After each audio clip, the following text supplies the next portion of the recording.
Team Solo Mid, better known as TSM, were one of the first powerhouse League of Legends organizations, the titans of the early LCS that stayed a consistent force well into franchising. TSM became a name that was so well known, their iconic team chant became a staple across esports even when they weren't playing. You can hear TSM. The TSM. Love them or hate them, TSM were the reason so many people got hooked on competitive League, and in 2016, after back-to-back splits of losing to bitter rivals CLG in the finals, TSM entered the summer split on a mission to finally put their name back at the top of the table. And they meant business.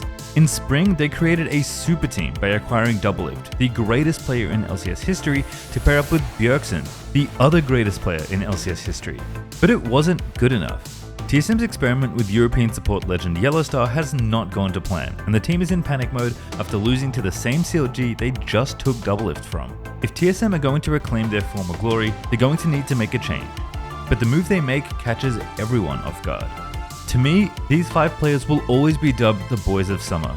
This may very well be the most dominant LCS team that's ever existed, and their run caps off in a fashion you literally couldn't have scripted any better. And it turns out the greatest team in LCS history also ends up being responsible for its single greatest moment. Doublelift turns around the fight, staying alive, so much patience, bides his time, and he takes over! 2015 was a disappointing year for TSM. They started things off by dominating C9 in the spring finals, but things started to head downhill at MSI where they didn't make it out of groups. In summer, they got 3-0'd by CLG in the finals, and then at the World Championship they went 1-5, finishing last in their group. After being eliminated from Worlds, longtime top laner and fan favorite Dyrus announced his retirement, and TSM completely blew up their roster, leaving only their franchise player in mid lane, Bjergsen. Now on the surface, this reaction might seem a bit extreme. If you're a normal NA team, going first, second, and making both international tournaments would be a great year, not to mention their admittedly fraudulent IEM World Championship win. But this isn't a normal team. Entering the LCS's 7th split, TSM has made every single final and won 3 of them. For them, finals are the expectation, the bare minimum. This is their home. In our last video, we mentioned that in order to understand CLG's story, you have to understand who they are, and the same thing applies to their rivals, TSM. TSM are the most quintessentially American team in the LCS. What do I mean by this? Well, here in America, we have to be the best at everything we do. Politics, war, culture, technology, we have to win it all, or at least uphold the perception that we're winning. And sports are no exception. Oh, we're not the best at football? Fuck it, we'll just make our own sport only we play and also call it football. World champions, baby. Still not winning? Just elect a guy that always says we're winning. TSM, if nothing else, are a team that wins. That's pretty much their whole identity at this point, and to their credit, it's been working out pretty well so far. The thing is, if your team makes every final, not only is that monumental pressure for your players, but it begs the real question, what's next? TSM's, let's just say, controversial founder Reginald has made that very clear over the years. So what for you counts as a success in these series? I think that, if you don't win, then it doesn't matter. It doesn't matter if you're 3-2. It doesn't matter if you're 3-1. If you don't win, it doesn't matter. At the end of the day, we're not expected to win, but our ultimate goal is always to win Worlds. I want to win Worlds. We didn't move in to make friends. We moved in to win Season 2. We moved in to take first. TSM's mission has always been to be the best League of Legends team in the world. Just winning NA will not cut it for TSM. They strive to be the first North American team to win a world championship. And while that may seem a bit silly today, the early days of LoL Esports were a different time. 2 years ago, in 2014, TSM had made it out of groups and taken a game off world champs Samsung White. Not making it out of groups the next year? Unacceptable. TSM just went backwards, and TSM is not in the business of going backwards. To put things in even more American terms, at this point in LCS history, TSM are the New York Yankees. Both teams have a long tradition of success. Both teams are the most popular and globally recognizable American teams in their respective sport, making it to places they were never meant to be, whether that's Yankees caps in China or TSM chants at the World Finals. Because of this success and popularity, both teams have lots of money and choose to spend it primarily on buying the best players from around the globe rather than developing talent from within. Playing for one of these teams holds a certain level of prestige and can make you a celebrity overnight. Both teams have rabid fan bases that expect a championship win every year, and if you can't deliver it to them quickly enough, you won't stick around for very long. And of course, both teams have a simple white text-based logo containing overlapping letters on a dark background. I never thought about it before writing this video, but it almost looks intentional. You'd be hard-pressed to find a fan that's neutral on these teams because whether they're good or bad, they're always in the spotlight. You either love seeing them win or you love seeing them lose. There's no in between. All this to say, the level of pressure TSM players are under to be successful cannot be overstated. 2016 will finally be TSM's year to make a deep run at Worlds. They guarantee it. So without further ado, let's meet the dream team that's going to take them to the promised land. Heading into 2016, there was a lot of hype for this TSM roster. The face of CLG defecting to their arch rivals, the two most popular players in the league teaming up, Doublelift throwing his CLG jersey in the trash. This team was going to be a ratings machine even without the other players. While the Bjergsen and Doublelift partnership would go on to become the most iconic in LCS history, back in spring 2016, not everyone was sure it was going to work out. Super teams are always risky. How would the two biggest stars in the league fit together? Would they be able to set ego aside and share resources? With all the rumors flying around about why Doublelift was kicked from CLG and his general reputation for toxicity around this time, I wouldn't blame you for doubting it.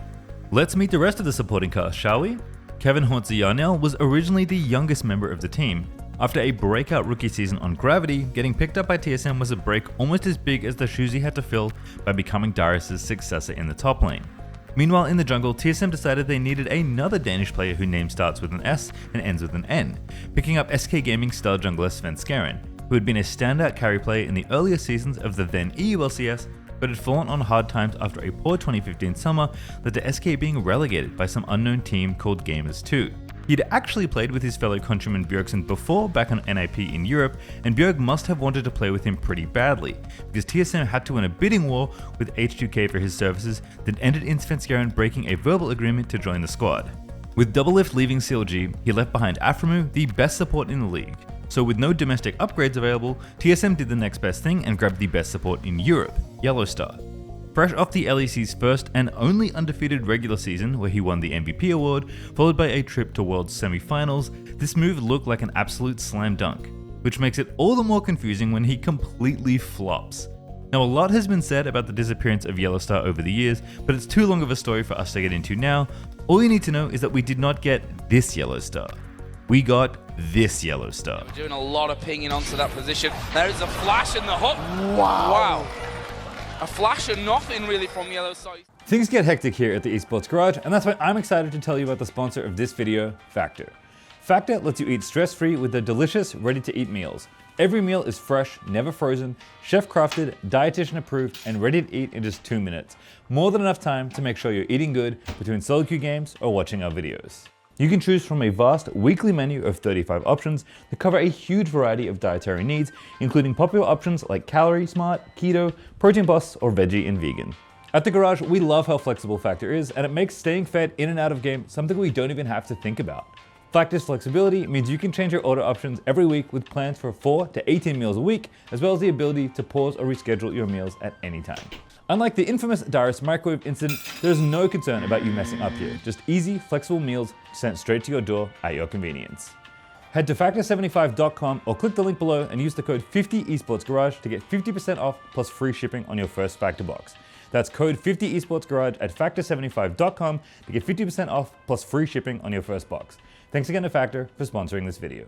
Yellowstar Spring was not good, as TSM barely squeaked into the playoffs at 9-9. Even with the dead weight of Yellowstar dragging them down by the ankles, TSM makes a breakthrough in playoffs, knocking off both C9 and tournament favorites Immortals, setting up a rematch with their rivals CLG in the final. Now, TSM does not win this series. We spoiled that in both the intro and the last video, but it's important to note just how they lose. While his replacement Stixxay takes the game into his own hands and flashes forward to make a play, Doublelift hesitates and chooses not to fight. Instead, he plays it safe, sits back, and dies off screen. There's just not really that much he can do. Heartbreak aside, it's honestly kind of impressive that TSM got so close to winning despite all their struggles. That being said, this is not okay for TSM. Not only did they just achieve their worst ever regular season finish despite spending more money than they ever had before, but they just lost to CLG, and they are not allowed to lose to CLG. TSM know they need to make a change at support, but with a slim free agency pool between spring and summer, that's easier said than done. While CLG makes their historic run to MSI Finals, TSM are in the lab, flying to Korea for a boot camp to hold support tryouts. The decision ultimately comes down to 3 players. Ignar, at the time a relatively unknown substitute for KT Rolster, current EULCS champion Hybrid, yeah, remember that guy, and a 19-year-old Canadian fresh off the solo queue ladder named Biofrost. Are you ready to hang out with Vincent Wang and Hong Kong?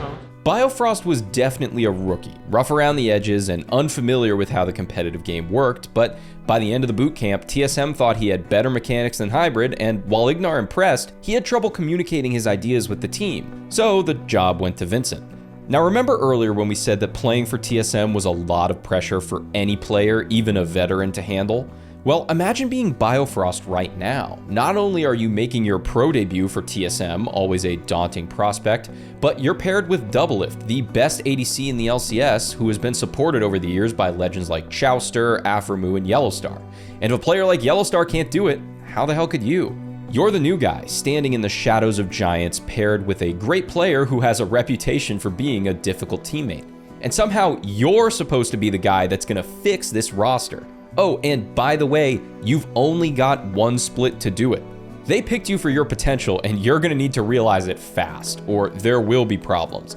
Something Doublelift didn't shy away from pointing out on TSM Legends. With Bio, he has his strengths, like he's a really mechanically gifted player. He actually just plays, his gameplay-wise, he's really good.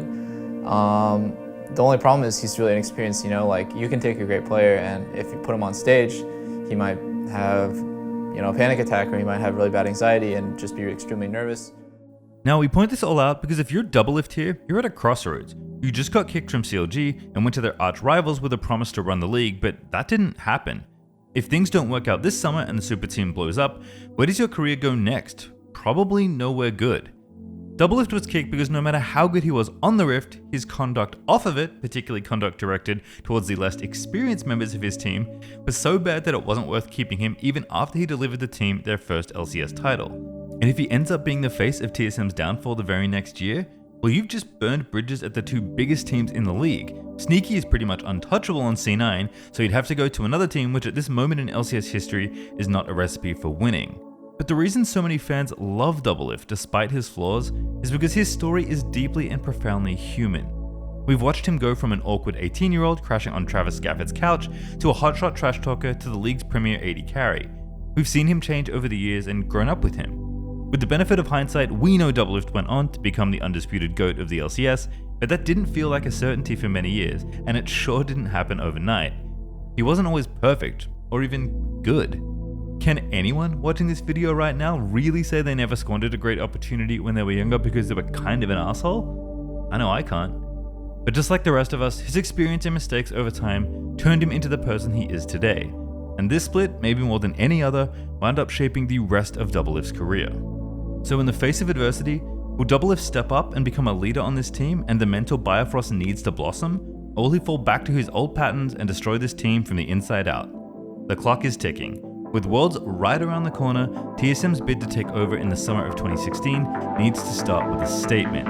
And boy do they make one. Defender's taken, Dixie now actually tethered up. Good flash, Biofrost gets very aggressive. The Doublelift moves in and Bjergsen gets one. I love playing with Vincent. Yeah, Vincent! Oh my god. Vincent! What? TSM doing trying to defend this. Horns are getting low, but they might be able to fight it out. Doublelift gets one. Can he make it two? Hooney. Now the next target they're calling is down. That is the double in there. Doublelift gonna go crazy. The 1v3 solo gets himself the triple. I guess that's what they're doing. Rain over, the slows. There's a lot of them. TSM, I think they found a catch. Rain over. Very tanky over. Pobos are looking to blow people up. Bjergsen with another kill. Tapping fade onto 2. Hooney diving back in. But the damage is massive. TSM. Me save for me. Yes! And it fucking that's fucking good. Doublelift now in a bit of trouble. Hyper's gonna proc Impact. Will keep chasing in. Bounces on his head. Doublelift. Misses the net. And Impact gonna chase him down. One more on it. Got the door. Now they're gonna stun him up. They get it under the turret and Impact. Hooney goes down. Now it's going to be on a Wild Turtle. They try to get in. He flashes forward. That's going to be the hit. Wild Turtle's getting the ricochets now. Fuck you, Doublelift. This is not your penta. Oh, is it? Oh, shit, it is. Doublelift breaks up the penta down. kill, take the kill. Take the kill, take the kill. Give me the kill. Yes. One more. Dive. No, dive. Hey, they're about to get back up. Here we go. What's this in? Look at Mark. Oh, He got it! 1,000 kills! All right, I love you guys. TSM have created a monster. After an abysmal spring of 2016, this new-look TSM rips through the league, dropping only a single series along the way and matching Immortal's spring record at 17-1. Comically, their single series loss is to bottom-of-the-barrel Phoenix 1, whose surprise Rengar pick and sheer force of memes managed to stop an otherwise undefeated TSM from outdoing IMT and stop Dyrus from keeping his hair.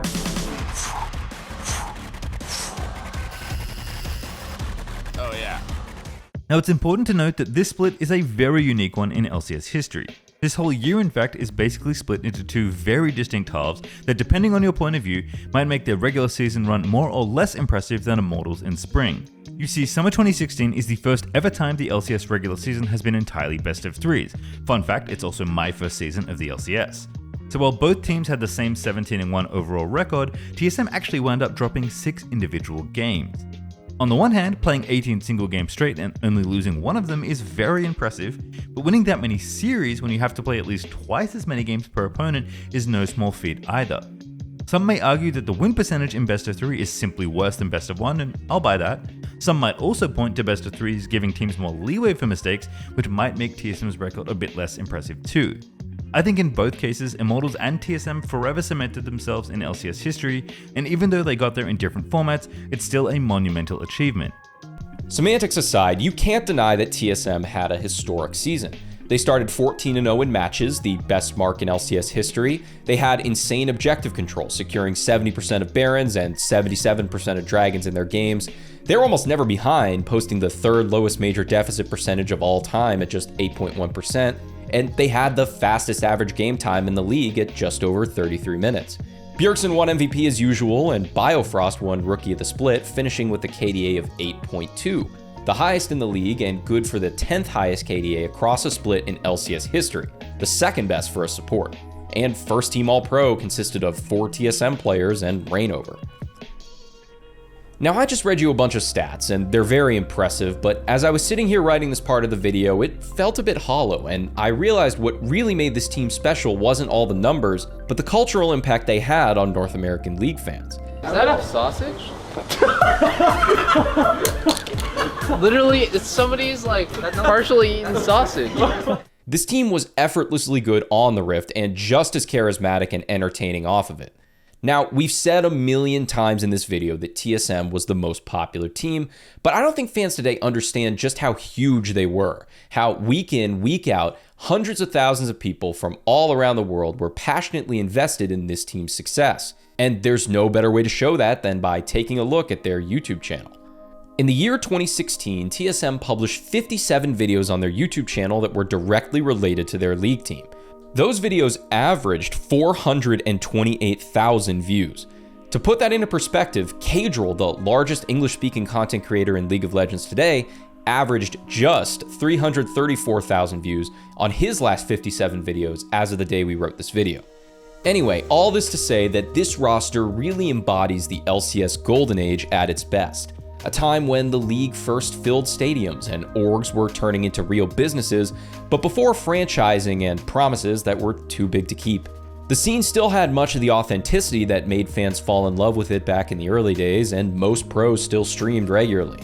It was back when a simple video of the team playing Pictionary, going to the arcade, or a solo queue montage could easily rake in over 500,000 views. But they also had the budget to make premium content like TSM Legends. Scrolling back through these videos, even I'm getting nostalgic for this team, and back in the day, I was a huge C9 fan, a card-carrying TSM hater. But nowadays, I look back on this time and this roster very fondly. We didn't know how good we had it. It was the summer of 2016. Times were good, the future of LoL Esports seemed limitless, and this TSM roster, the boys of summer, represented that potential. But the regular season is over now. It's the middle of August, and while it's still hot outside, you notice it's getting dark just a little earlier every day. Summer is slowly but surely on its way out. Maybe you're about to head back to school or unpacking your things after a beach trip with your friends before work on Monday. Fall, and by extension the World Championship, is just around the corner. You can almost smell it. But there's still a lot of work to do before you get there. With so many games to play, TSM have been on a grind this summer. They're entering the playoffs as far and away the best team in the league, but they've been playing and practicing more than any LCS team before them ever had. The question is, will a team that's burning this hot and playing this much both in and out of official matches fizzle out before they can get across the finish line? Mind you, this isn't just a question people are positing because they're TSM haters, there's recent precedent for this as well. Immortals went 17-1 just last split and collapsed in playoffs, performing a self-Uno reverse so epic that it'll have to be its own video one day. So there's recent reasons to be concerned about TSM this playoffs, especially with a rookie on this team who has looked excellent so far but might well be in danger of mental booming in best of fives if the pressure gets to him. Well, you can stop holding your breath now, TSM fans, because the postseason starts going the exact same way. TSM get a bye into the semifinals thanks to their first place finish and exact swift revenge on defending champion CLG, sending them to the Shadow Realm in a 3-0 shutout. Immortals somewhat hilariously fall apart again, this time barely losing to Cloud9 and peak Top Die Impact in a nail-biter that goes the distance. With CLG out of the way, dispatched handily by this brutally efficient TSM lineup, the boys in black are once again facing off against Cloud9 for a championship. And Cloud9 have had an interesting ride through the season as well. Now legendary coach and former Korean pro Reaper has joined Cloud9 for the first time, and they spent a part of their season swapping between supports as well, deciding between future LCS All-Pro Smoothie and future content creator Bunny Fufu. Since settling on Smoothie though, C9 have been looking good, finishing the season in a respectable 3rd place. While TSM and IMT have been in a class of their own all split, Cloud9 are looking like an absolute buzzsaw. Having already dispatched Immortals, they're looking scary, riding the momentum of what may go down as peak impact. TSM versus CLG may be the most storied rivalry in the LCS, but TSM versus C9 has always been its most competitive. While CLG has been tripping over themselves until very recently, C9 and TSM were locked in an intense battle for top dog in the LCS. Since C9 joined in the summer of 2013, the teams have met in finals 4 times, and the score is split 2 trophies to 2. So as the teams descend upon Toronto to an uproarious Canadian crowd, their multi-year best of 5 for control of North American esports is about to come to a thrilling conclusion. As we hit champion select for game 1, we need to talk a little bit about the meta. 2016 was one of the slowest metas in the game's history, and when 2 good teams go head to head, the struggle could literally take hours. The 2016 World Finals between SKT and Samsung averaged 50 minutes and 31 seconds across 5 games, which makes TSM's 33-minute average game time from the summer split look like light speed in comparison. This team was at their best when they played fast, but the meta just didn't favor it. At this point in the season, a typical comp consisted of a tank or bruiser in the top lane, a tank or fighter in the jungle, a scaling mage mid, something safe at support, an enchanter like Karma, a warden like Braum, or something weird like Bard, all tied together with a long-range utility ADC, specifically the overpowered trio of Sivir, Jhin, and Ashe. By the end of summer playoffs, they'd crowded out pretty much every other pick. 16 playoff games heading into finals means 32 possible total AD carries played.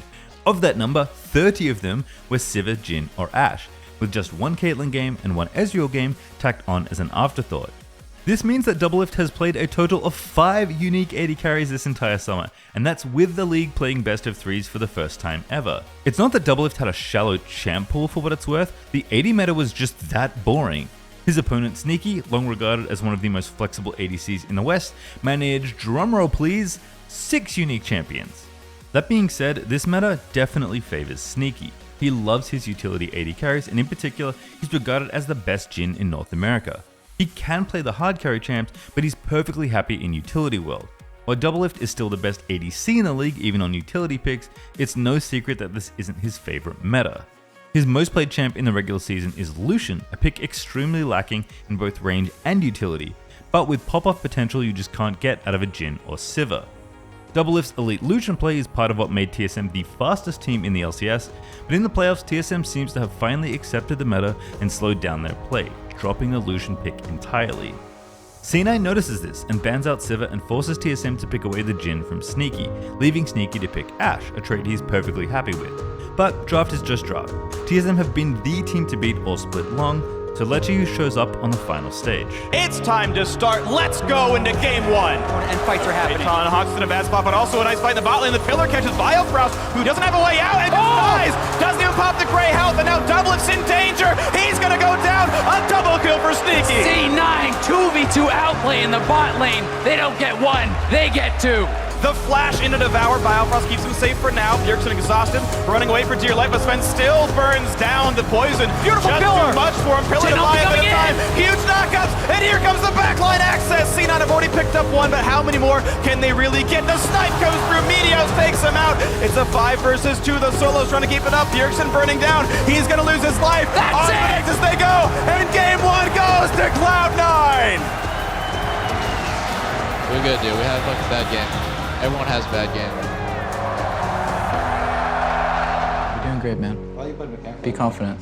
You're doing good. Despite their tough start, TSM get back to their old selves in Game 2, banishing the early series jitters as they comfortably start chain diving side lanes and grabbing solo kills in mid lane, as the team gets back to the business they started the split with, winning.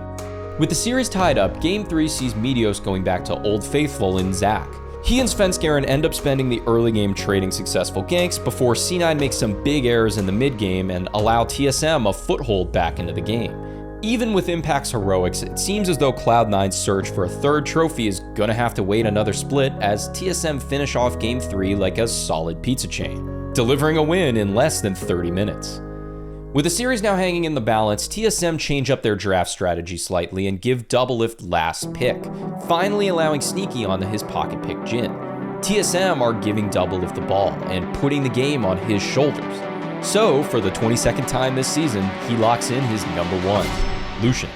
Early lane shove to get pressure elsewhere, but if they can get one back right here, Doublelift. Meteos. Here comes Meteos. Flash knock. If they're gonna trigger the stun as well. Is it enough damage? Yes, it is. Sneaky crucially gets the kill. They see Gragas, that means they might try the dive. Here comes the attempt, there's the jump on in, a lot of knockouts, and here comes the Hanser ulti, one more shot, won't quite get the kill, and now Meteos is in danger. Can he get out? No, he didn't have the tunnel.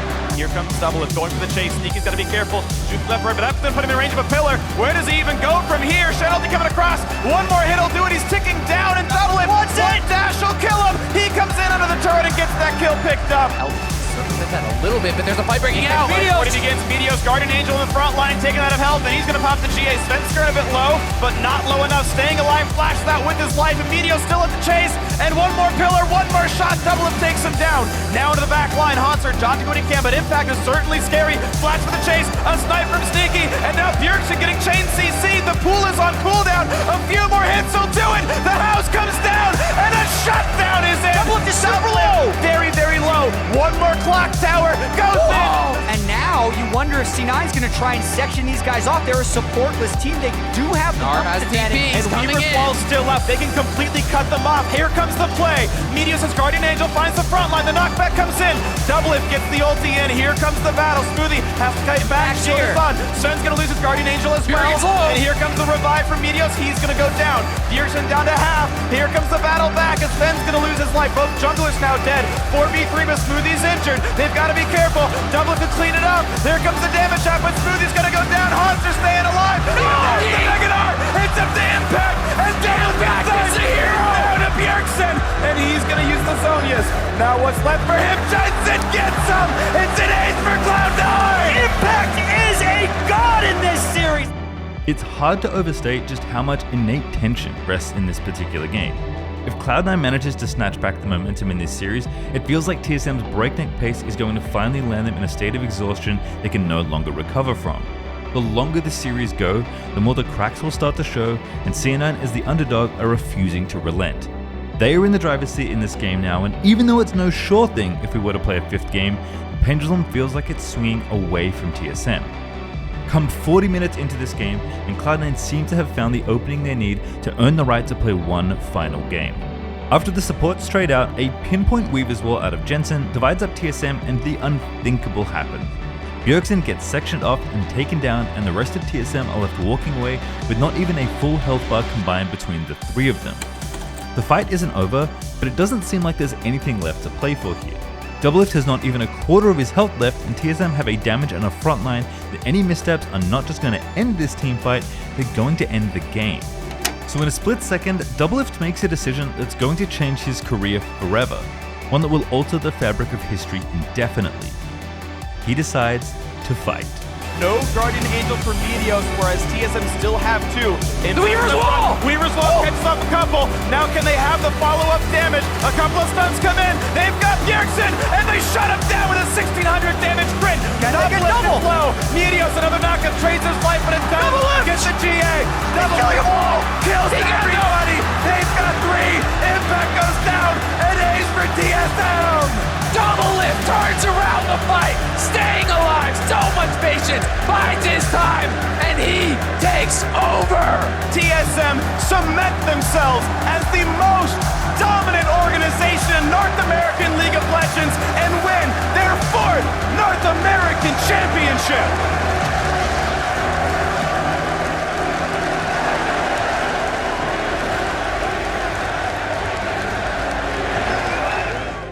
In a flash, the world around this play crystallizes, and while he doesn't know it yet, not only has Doublelift successfully led his team to a championship, he's just inducted the greatest player in LCS history into the Pantheon, becoming the first ever player to win an LCS trophy on 2 different teams and enshrining TSM as the greatest team in North America.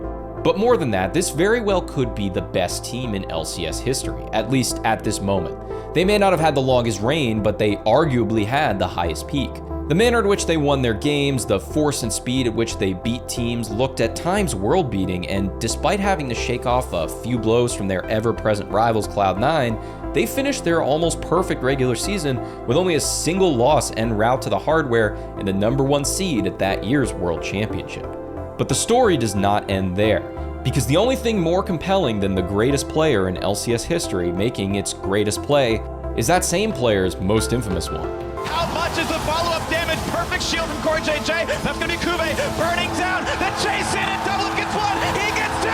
He's looking for 3 and Crown will keep his kingdom with TSM with the 3-0. If you know League of Legends, you know this moment. On the edge of a historic victory, a single decision is about to take the wind out of a team's sails at a point where it seemed like nothing could go wrong. More than that, what comes after this moment will have consequences that reach far beyond just a single game and will go on to break an entire region. Let me explain. Right back around on him, Samsung saving it with the big burst of the mid laner. He must have assumed October 6th, 2016. TSM huddle backstage at the Bill Graham Civic Auditorium in San Francisco on the doorstep of history.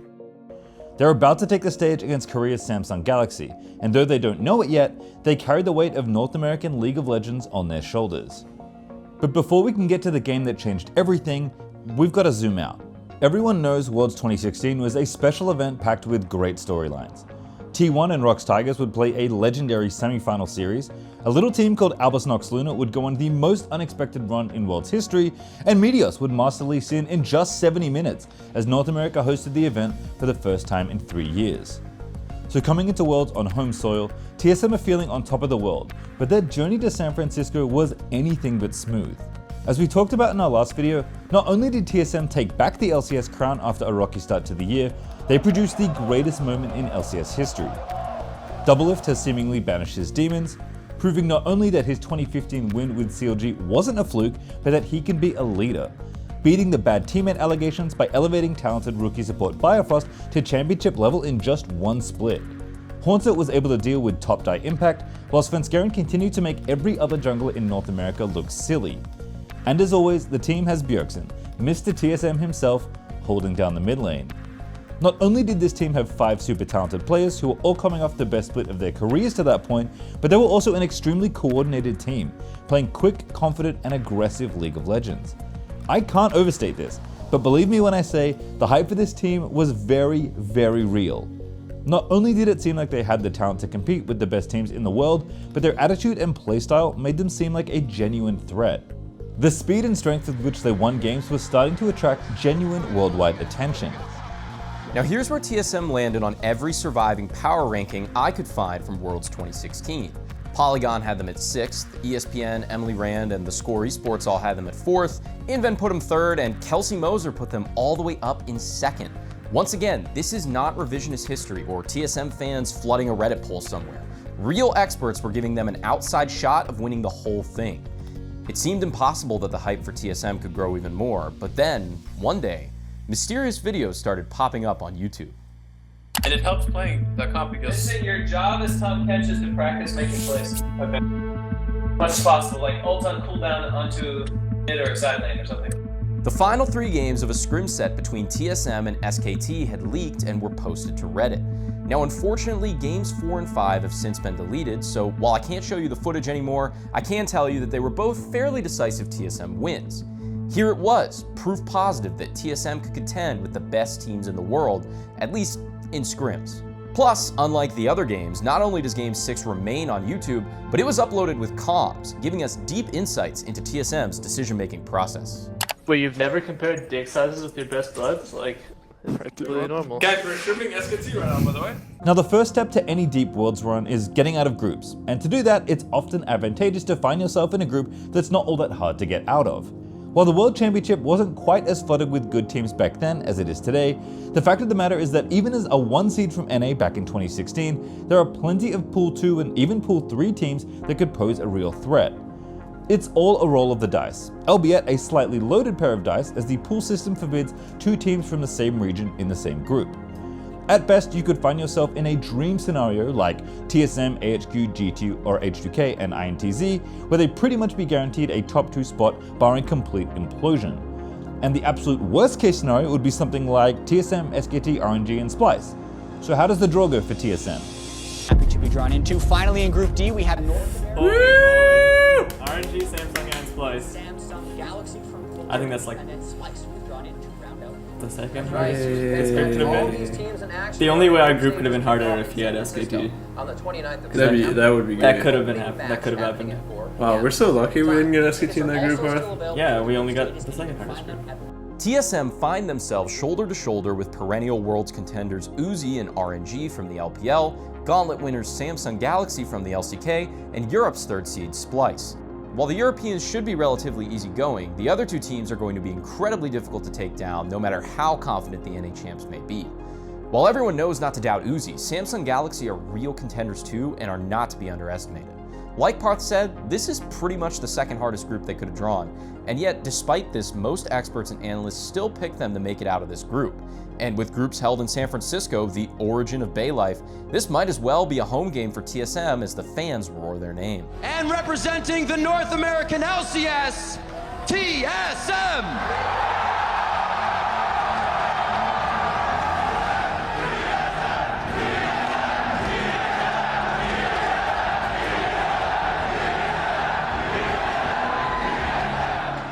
So here you go, TSM. If you really are a top 4 team at this tournament, like everyone's been saying, get out there and prove it. After years of talking non-stop about how their sights are set on international success, it finally seems like those aspirations might solidify. You've got 6 games. It's time to put up or shut up. Generally draws a lot of jungle attention in the LPL as now Mata goes for a roam. That's a flash pulverized. Svenskeren in trouble. Remember, there's no flash. First blood picked up. Svenskeren may want to change that. Collapsed on. Sonic Wave, ward hop. The Sonic Wave connects. Svenskeren follows him over the wall, but MLXG's running at a mile a minute. He's got the close down. Flash forward, Sonic Wave. Dragon's Rage. Svenskeren gets the kill. Up in the top lane, Lupa's now going to be in trouble. The recipient of another dive. No flash available for Sven, but a good stun from a slicing Maelstrom. This should be a relatively easy kill, unless MLXG can get involved. Looking at the minimap, Xiaohu's coming up from the jungle, and Sven's in trouble. Onslaught of Shadows available. MLXG jumps out, but Sven gets away. This is a really strange game from RNG that I've seen. Svenskeren has found Xiaohu delivers the shockwave. That was exceptional. Speaking of which, there's the teleport from Looper. Oh, this is scary. TSM is slightly split. Haunter's not going to join yet. Mata gets a double knock-up, and double lift is down. Biofrost sends out the tidal wave. It does nothing. Haunter's looking for Uzi. Svenskeren's going to find him. That's a 2-for-1 so far, but it will not matter. Svenskeren? again, looking for it on the hunt. Good move. Oh my goodness. Three-man knockup. TSM are getting destroyed. They've already lost two. Bjergsen and Svenskeren trying to run for their lives. The shockwave's already used. Haunter goes golden, but he's going to get taken down. Knocked out goes golden. Will get shut down by RNG. MLXG's not done. Mata finds double him, and Uzi gets the triple kill. Uzi is huge. 7 kills. They're going for the game. They are indeed. The Nexus turret is the focus. MLXG's got a GA. Not even going to need it. Nexus turret number 2. RNG take down TSM. RNG destroy the hometown heroes and are victorious against Team Solo Mid. TSM does not win their first game, but it's not all bad news. Svenskeren and Haunter were great in the early game, and TSM were in the driver's seat as late as 20 minutes in. Even though they threw it, it was still a respectable performance, and hey, there's no shame getting sent to the Shadow Realm by one of the greatest supports of all time dropping a nuke. This match will forever be remembered as the Mata Alistar game, and TSM just happened to be in his way. Fortunately for TSM, that was just the first game of the group stage. There was still plenty of time to learn from it. Unfortunately for TSM, they're about to head into the most dangerous game of the entire group stage versus Samsung Galaxy. Instead of getting a warm-up game versus Splice to get into the swing of things, TSM plays the other two contenders back-to-back. Dropping one of these games is fine, but falling into an 0-2 hole makes for a much tougher climb out in Week 2. But we didn't have to worry about it, because TSM did this. Good push really hard on top because he knew he was alone. And now Ambition, instead of going for the dive, he's actually going for Svenskeren right here. Svenskeren jukes out because he knew he was close. Really good read. Still taking damage, but he's actually going to come back in. Cube's under the turret, but he's actually just out of range and Sven. The minions might even look back in for him. Minions doing damage. Svenskeren, can he do it again? Right to the cube. One up, over. They've got Cube. First blood. TSM stuns him over the wall. Ambition repels down to his death. Also with the second kill. But because he's getting pushed in, he really likes a higher spell damage cube. All in. Ulti does go in for a crowd. Dead. Bjergsen with a perfect calculation. Really nice solo kill from Bjergsen. This is going exactly to plan for TSM. They just have so much pressure in the lanes. Haunter, looking to be fast himself. Looking for the stun, does get the first one. Bjergsen chains it in. Cube now going to be the target. He's overheated and Bjergsen grabs another. Svenskeren's entering another lane and it's Crown now. Oh, good stuff for Bjergsen. Flash kick. Ulti all in and Sven gets the next one. Crown just can't move off this at all. In fact, they're going to go for a dive. Ambition forced to repel out of the way, but they might still go for a good pull from Wraith. Might be enough to defend, and Double is firing shots into the enemy team. Wraith takes a lot of damage on Bjergsen. All-in's onto Ruler and chunks him down to flash forward. Really wants to kill and he does get it. Haunter came down as well. TSM all-inning for the bottom turret. Not done actually. Bjergsen gonna juke out the ulti as Crown barely shorts the chain of corruption, but I don't quite know how they get out of this one. Let's find out. Crown gonna get knocked up here. Sven kicks him into Bifrost. Haunter's here as well, and he flushes the wall, but Double Him swoops in to clean him up as Haunter gets credit. Like, are these guys playing with like 6th sense? But they're starting Baron right now. Here's the panic from Samsung Cube. Crown actually eats the damage. Proto on his face and dies now. Flashes towards Cube for the stun. The Zon use is good, but I don't think it's gonna save him. And Haunter grabs the double. Again, so far ahead, but the game isn't over. Samsung Galaxy certainly doing something right. His Ambition maybe caught, repels out of the way, goes back down to Svenskeren. He gets kicked back in, stun after the concussive blows, and Bjergsen blows him up before the Bromor come out. And now Haunter's going into the back line. Wraith getting tied up in the front, forced to flash out. Cube practically dead as TSM surge forward for a couple kills. Very impressive against a team that by some critics was actually lauded to be first place in this group. Top 2, there are people that think that RNG and Samsung will make it out and TSM won't. Ooh, great. Actually maybe catch you on the bio, but TSM a little too far ahead. Tower's already broken. Sven trying to kick one in, but Bjergsen just blows up Ruler. Gonna get kicked back in. His Ambition as Sven dives in onto him, and it's just carnage in the Samsung Galaxy Nexus phase. There's up, boys. Well, it's maybe about time, but the Nexus tower's going to start to get broken. Cube barely any health to play with. His Ambition getting dove on as well. TSM going to complete the ace here. His Ambition goes down to Haunter. A double kill for the Canada, seal the deal. And TSM going to win their first game at Worlds. As up, like I said, TSM should be very proud. Excellent control display against a Samsung team that, of course, picked up a victory yesterday. And this is the TSM that people were talking about in scrims. This game was 2016 TSM at their absolute best and firing on all cylinders. TSM's top side once again goes off early, and Svenskeren Lee Sin was so filthy that he would never get to play it again at this Worlds. It was banned against him in every single game going forward. Bjergsen styles on Crown, landing stun after stun, while Doublelift and Biofrost get the job done in teamfights. The team looks just as invincible as they did domestically, fighting their way out of seemingly impossible corners.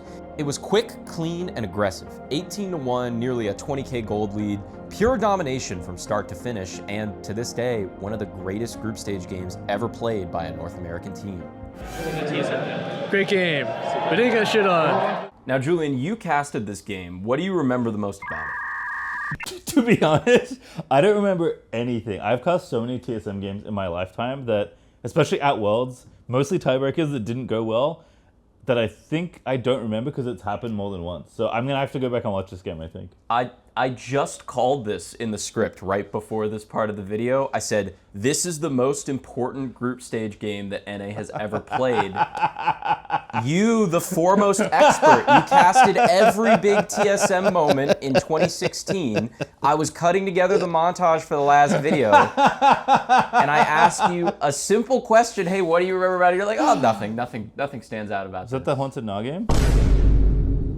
This was it. This was the blueprint. Proof that TSM can take down the very best teams in the world. The RNG game was just a warm-up. North America has finally arrived at the World Championship.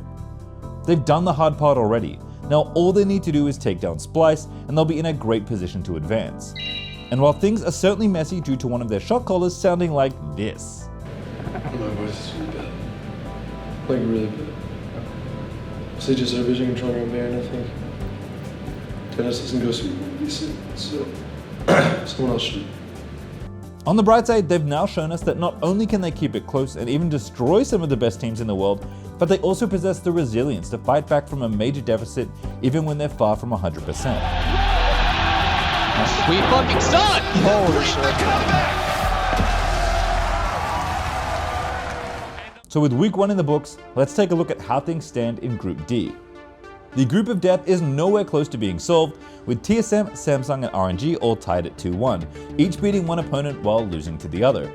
Meanwhile, Splice had come out completely flat and found themselves down for the count at 0-3. While TSM are definitely feeling good about a solid start, they're painfully aware that by the end of next week, one of these 3 teams is going to be on the outside looking in.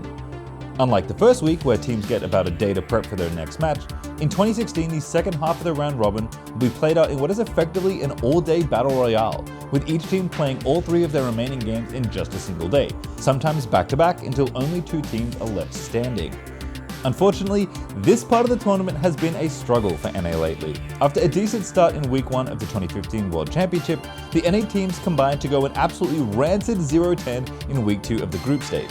And 2 days prior, over in Group A, CLG had blown a similar 2-1 start and missed out on quarters after losing to a wildcard team. TSM cannot let this happen again. The good news is TSM are in control of their own destiny.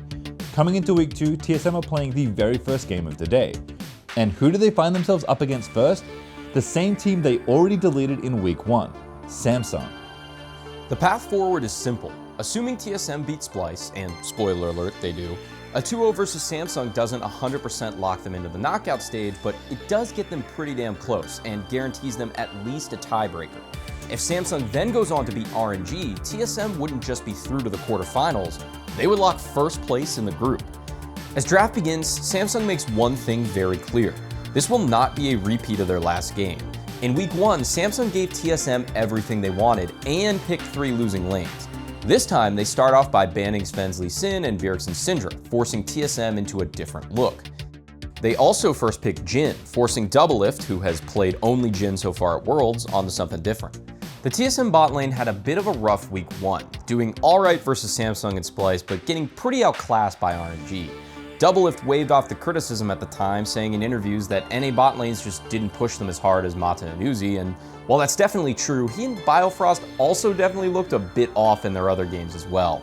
Fortunately, they did their jobs and the rest of the team was able to pick up the slack, but with Jhin off the table, Svenskeren and Bjergsen targeted in draft, and having to face a much better support in Dignitas legend Core JJ this time around, Doublelift will need to step up. So for the first time at Worlds, he locks in his signature Lucian, with Bjergsen locking in his more supportive but always exciting pocket pick Zilean. This is the culmination of North America's big shot. Hunter calls missing. It's still going to be dangerous. Okay, dodges the first praising, but now getting slowed down by Kuman and Flash knockup. That's not enough life for Svensker, and first blood comes through for Ambition. Nicely played stop at the counter jump. As the game starts, it's clear that Samsung have learned from their mistakes, winning the top lane 2v2 this time around and coming back for seconds. While Zilean is one of Bjergsen's most memorable picks, this game was one to forget, with the mid laner dropping a bit of a stinker and getting solo killed twice by Crown. However, TSM recovered nicely off the back of a bot lane 2v2 kill from Doublelift, followed by a freebie from Ruler over Stang. Walking in a range, and he knows the flash, the chop comes in, and a nice flash to get out of range. CoreJJ overextended. What an outplay by TSM! CoreJJ sadly overextended a little bit, and it leaves Ruler. Why is Ruler staying under the turret? That's going to be a free kill picked up, perfectly executed by TSM. Then TSM rotate top lane and catch Samsung off guard, winning the skirmish and coming away with a 2k gold lead at 15 minutes. Not as dominant as their first game, but Doublelift is 4-0 and TSM once again find themselves in a position to take over the game. Then, at 22 minutes, things get weird. Fight the mid lane with two solo laners from TSM gone. Svensker quite low, pops the ulti late, he's running out of health, the chase down, and a nice shot from Ruler. Now into Biofrost, one more shot will kill him! And Doublelift does not even block the shot, died to Crown anyway. Control of the mid lane, a 2-0 to Samsung, and that's going to be a very low, almost dead turret. But it shows you the value of that 2-item spike on Victor. Nobody can get out of that Chaos Storm because it applies continuous slope from the Rylai's Crystal Scepter, and now Bjergsen way too far forward. Overstepping, chased down by Ruler. Every League player has seen this happen a million times in solo queue. Someone on the team gets a little too confident and gets caught out, the support tries to save them and dies too, then the rest of the team tries to salvage the situation by forcing a bad fight 2v4, and suddenly the enemy team takes Baron, and now that one small misstep has snowballed into a major throw. See, the pros are just like us after all. Despite a 3.5k Baron power play by Samsung, the game is still within reach as TSM are able to stop the push well short of their base. Another pick on a Svenskeren and Biofrost a few minutes later makes things scary, but this time the other members of TSM are in a position to fight back and are able to stop Samsung from collecting another free Baron. Biofrost the first casualty of it, but nowhere for Sven to go. That's Super Zero, re-engage for Hanser. Damage on the Crown, can't quite get the damage. He's gonna survive it, and even Kuve's gonna live. Well played by CoreJJ, no kills. Then, at 37 minutes, Samsung make their move. Ambition hits a flash 2-man knockup onto the carries, and TSM are forced to kite back. With everything on the line, they once again find themselves caught out with low health bars in the mid lane. Every fan in the building, no, the entire region holds their breath and collectively thinks one thing. He's gonna do it again. We've seen this before. Doublelift has made miracles happen many times throughout his career in moments just like this. Once again, he's on his signature Lucian, the champion he used to craft so many of these moments. Who's to say that he can't do it one more time? Every once in a while in League of Legends, we see a transcendent play that echoes through history and stays with us long after it happens. There's no set criteria, you just know one when you see it. And the thing about these truly special plays is that they have a tendency to rhyme. It may be weeks, months, or even years later, but they always have a way of coming back. And this is one of those moments, almost perfectly mirroring his play against C9. They're not the same, but they rhyme. And on October 6, 2016, we can all see what's happening. This is Doublelift's moment. It's time to make history. And if they play it right, they can make this happen now. Bjergsen is the one attack, getting away from the equalizer. The chase on a Biofrost is Kuve. That's the flash forced out. Now here's the teleport to join in. Hanser in the back line, but gets exhausted. How much is the follow-up damage? Perfect shield from CoreJJ. That's going to be Kuve burning down. The chase in, and Doublelift gets one. He gets two. He's looking for three, and Crown will keep his kingdom for now, but TSM with the 3-0. Doublelift. Oh, and it gets deleted. Baron steal attempt. Sven gonna get knocked around. 2,000 health left on Baron. They can finish during the Guardian Angel. Double fronts in, gets revived, but the health bars are so low. Sven, what's he gonna choose? Is it Baron or is it the fight? Double gets the trade kill on a crowd. The Baron steal, no, it's gonna go to Samsung Galaxy, and they've got complete control. That's a dead Biofrost, the shutdown. Super Galaxy Cuvée looking for this one, knocking down the first of the turrets, but no, Hanser gonna trade the kill on that one. 5v4, and ooh, that's Guardian Angel down for Court JJ, but the turrets are dead, the inhibitors as well. Doublelift gonna lose his life with impeccably bad timing as the chrono shift wore off, and it's now gonna be the Nexus, it's gonna be the game, and Samsung Galaxy gets revenge on TSM and holds on to first place for now. In the immediate aftermath, most fans on Reddit blame Hanser, but history has a different view. Eventually, everyone was forced to admit it. If Doublelift had simply turned and hit Baron, TSM would have won this game. This is the worst moment in the history of North American League of Legends. But we can't get into that yet. There are still games left to play. While they're sure to beat a Splice team looking destined for 0-6, so are RNG. There's now an uncertainty to this group that could have easily been avoided. If RNG are able to show up this week, it's going to be extremely tough for TSM to make it out, and that journey will almost certainly involve tiebreakers, a situation NA has proven to be astoundingly bad at over the years, but that's a story for another time. Now, RNG and Samsung face off in a game that could very well decide TSM's... Wait, Manny, hang on a second. There's something missing from this chart. You can't just take these games for granted. Mr. Editor, can we please get the RNG Splice game on screen so we can get the important one? Oh, well, that changes things. Remarkably, at NA's lowest point, EU of all places delivers TSM a second chance, making this the first and only time that Uzi would ever be upset by a European team at Worlds. Just when everyone thought they'd go 0-6, Splice tripped up the LPL second seed in a game that didn't matter to them at all. But this game does matter to North America. It matters a ton, because this result, combined with RNG falling to 0-2 versus Samsung, puts TSM back in the same situation they were effectively in at the start of the day. Win and get in. Win and avoid the world's ridicule. Win and prove that your destiny is more than just fiction, that you're actually the world-class team we're so desperate to believe that you are. So TSM play their final game of the group stage with their fate surprisingly in their own hands once more, and what results is a protracted, agonizing defeat. While the game starts bad and only gets worse, thanks to the heroics of Bjergsen's rise and just being a genuinely good team, TSM are able to hold the game close most of the way. They wipe RNG in a base defense to save their inhibs and keep things kinda close, but eventually the dam breaks and RNG dash the game as all the hopes and dreams of NA against the rocks of the San Francisco Bay. And Team Solo Mid, their hopes, their dreams, they're done! Royal advance to Chicago!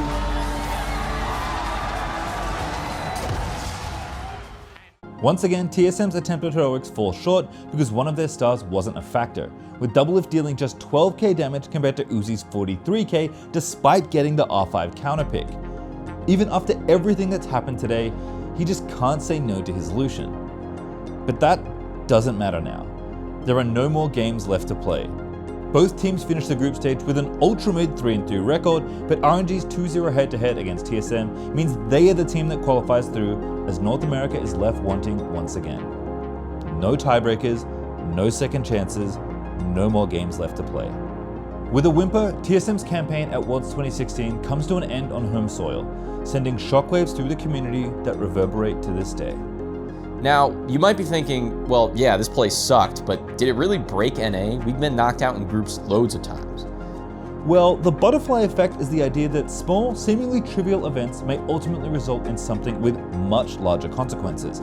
It might sound crazy, but this one moment feels like it altered the course of an entire region, starting with TSM. As the one responsible for the throw, Doublelift takes the majority of the heat. Just a few months after seemingly banishing his early career demons for good, the haters were back in full force, and he once again finds himself a pariah. His Lucian, just a few months prior seen as elite, was now a punchline. All because he stepped forward just a bit too far.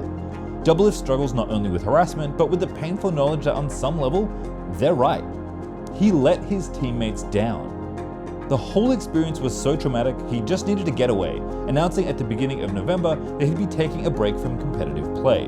Dude, I remember when I told you, I was like, dude, I don't think I can live with myself because I threw that game against Samsung. So I think I just need to take a break. And then, like, you were really upset. I remember exactly what you said. Well, that's depressing. That is depressing. Yeah. Because I was like, dude, I don't think I can, like, face my teammates anymore. I'm like, I feel so guilty that I threw that game. And, like, it was, like, completely on me to carry. Like, if I just played better, we would have 100% won against Samsung. And I was like, oh my god. The guilt is just overwhelming. Like, I cannot play next split. TSM still wins both splits in 2017, and Doublelift does return to the team in summer, but the damage was already done. They're still a great team, but they lack the same aura they had a year prior. At Worlds 2017, despite a much easier group, they once again blow a 2-1 start, finishing 3-3 and fail to make it out of groups, this time losing a tiebreaker with Misfits for extra flair. The roster clearly had the ability, but under the bright lights, they just couldn't get the monkey off their backs. Remember, TSM are above all a team that wins. They're going to win Worlds someday, so Reginald, dissatisfied with this roster's inability to make it out of groups, decides to blow the team up in the offseason while disrespecting the players on the way out. TSM, seemingly drunk on venture capital funds, would continue to spend more and more money on more and more big-name imports, each with a shorter leash than the last, to no avail. In the end, despite burning literally tens of millions of dollars in blind pursuit of making it out of groups, this win against Misfits on October 13th, 2017 with this very roster would be the very last game that TSM would ever win at Worlds. At the end of 2023, TSM would shut down their LCS team. In classic TSM fashion, they just had to frame it as winning, insisting that they would buy a spot in the LEC, the LPL, or some better league more worthy of TSM, failing to realize that they had long since imploded their brand value and alienated all but a few diehard fans while maintaining, even to the bitter end, a condescending air of superiority. Their YouTube channel, once raking in more views per video than Cadril does today, sits basically dead. A graveyard providing an irrefutable record of TSM's prolonged self-immolation. And the messed up thing? It didn't have to be this way. It could have been so different had that one game against Samsung gone just a little bit differently. Had Doublelift not face-checked into Crown's victor, had fate intervened, everything might have changed. Imagine for a moment that TSM keep their mental in check, that Doublelift's overzealous reach in the mid lane doesn't result in a moment now burned in our collective brains. Imagine that they win the rematch against Samsung instead, which, considering that they had just won a team fight, nearly equalized the gold, and were on the doorstep of a free Baron before the incident, doesn't seem like that much of a stretch. And I do mean a free Baron. Right as Doublelift dies, we can see a flashless, chunked out Ambition who doesn't see any way in hell they could possibly contest this thing, smite the Wolves. We are not erasing a full-on game result or their match versus RNG, just this one play. Doublelift steps back and walks to Baron instead of trying to 1v1 Crown. That's it. If everything else plays out the same, if Splice upset RNG and Samsung win out otherwise, well, RNG and Splice would basically nuke each other out of the tournament, leaving TSM and Samsung tied for first in the group at 4-2. But TSM's 2-0 head-to-head record would mean that they would actually finish the group in first instead of second. No tiebreakers needed. The same rule that eliminated them despite tying RNG at the end of the group stage in our timeline. If that happens, well, it'd be TSM instead of Samsung up against Cloud9, a rematch of the most recent LCS finals. I say this as a guy who was a massive C9 fan back in 2016 and a card-carrying TSM hater. TSM would have smoked them. Not only did they have an 11-4 record against C9 that year, but if you watched LCS around that time, you'll know that TSM just kind of owned C9 in big moments in that 2016-2017 era. In either case, a North American team, probably TSM, then faces off against H2K, who also had a free ticket to semifinals after dispatching the upstart Albus Nox Luna. Now, it would definitely be closer than the 3-0 thrashing Samsung gave the EU 2 seed in our timeline, but I think it's fair to say that TSM would be likely to win. And if that happens, well then it's North America finding themselves in their first World Finals ever, years ahead of Fnatic's incredible run in 2018 against IG. It's Bjergsen versus Faker, for fuck's sake, for all the marbles. And sure, Faker almost certainly triumphs, this is the peak of the SKT dynasty we're talking about after all, but this finals wasn't free. In fact, it was the first 5-game finals in World's history. And the team to push SKT to Silver Scopes was of course none other than Samsung Galaxy, a team TSM had proven they could beat and should have eliminated. It seems as though the league gods were testing TSM, saying if you can make it through this gauntlet of a group, this is what you could be. We'll give you an easy path to the top, especially compared to SKT, who had to go through both RNG and the Rocks Tigers to get here. These two teams were definitely not equal, but a World Finals with the most popular North American team against the greatest League of Legends team of all time, played at home in North America, even ending in a 3-0 sweep. That's the kind of achievement that would cash in on years of trying to break through the ceiling against the best teams in the world. Combined with CLG doing the same thing at MSI a few months prior, NA would have a legitimate, albeit pretty fraudulent claim to the title of second best region in the world. While we look back at this TSM roster as an international failure today, it's crazy to think about just how different things could have been if you cosmically flip a few winnable games from red to green and make Doublelift go hit Baron against Samsung. It really was the thinnest of margins. While we're under no illusions that in an alternate timeline North America would already be world champions, we believe that the state of NA League of Legends would be undeniably different. So how did this play break NA? It's because after this moment, we lost our ability to hope. It traumatized us, dealing psychic damage on a massive scale. Have you ever noticed how every year, like clockwork, after the last NA team is eliminated from Worlds, dozens of tweets, Reddit threads, and YouTube videos pop up talking about how to fix NA? But what's the actual thing about NA that we're also focused on trying to fix? What's the root problem? Well, we would contend that the underlying cause is the difference between expectations and reality. Like I said in part 1, Americans love to believe that we're the best in the world at what we do, even and especially when that isn't true. We need to believe that we're at least contending for a world title, and if we can't, we're not going to stay interested for too long. While 2015 was a disaster, that could be written off as a one-time thing.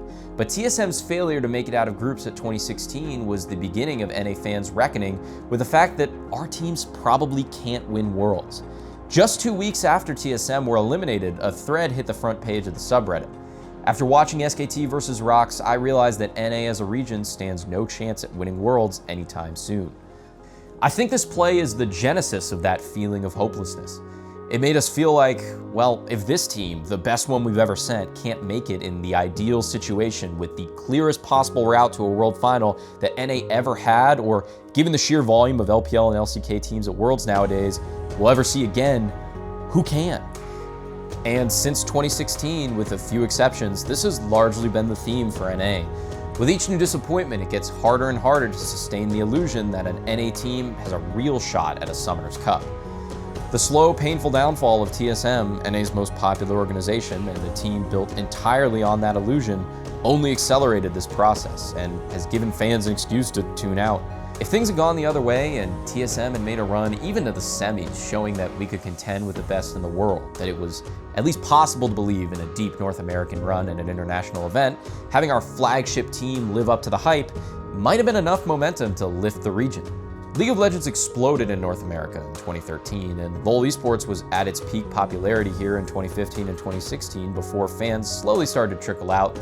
If our Cope Dimension scenario had come to pass, fan interest certainly would have been higher for longer. While future NA teams would make deep pushes at international events and have even looked great as recently as last year's Worlds, the belief is different. It feels like it's something that's earned by teams once they've proved they're not going to embarrass us, rather than given unconditionally. TSM in 2016 represents a time when the fans got excited about our chances, where we could be purely optimistic instead of cautiously so. Instead, the butterfly fails to flap its wings, and what's done is done. Almost a decade later in 2025, Doublelift unretired for a third time and led a team of TF Blade, Speaker, Pobelter, and Biofrost through the NACL in a short-lived attempt to make it back to the LTA North. The team's name? Near Airport. It still haunts him. Failing to topple Samsung for the second time, failing to best RNG in either game despite having chances in both, leaves TSM with an early exit to the airport, which is mercifully at least close to home. From then on, expectations were tempered going into big events. Jokes were expected, deflected, and absorbed as part of the larger ecosystem and just became something we got good at living with. And make no mistake, there has always been so much worth celebrating about our region and our league, and it's a shame that the hangover of this moment lasted so long that it felt as though the excitement was always muted, filtered through a sound dampener because of what we've been through before. Making Worlds Finals will always feel like a fairy tale. It just would have been nice if it happened way back when. And looking back at Worlds 2016, there's a very real chance it could have. Would it have actually changed anything? Who knows? If only the greatest North American player of all time, known for looking for the sharpest angles of play, a career trait that has seen him win countless titles domestically. If only for one play, we could rewind and he made a different decision. Instead, what we have is this, a moment forever burned into our collective memory. It didn't have to change everything, but it did. But what do you think? Let us know in the comments if face-checking Crowns Victor was truly the downfall of reality as we know it, or if it's just a mistake that sticks out and makes for a cool story. If you want to support us directly, check out our Patreon at the link in the description below.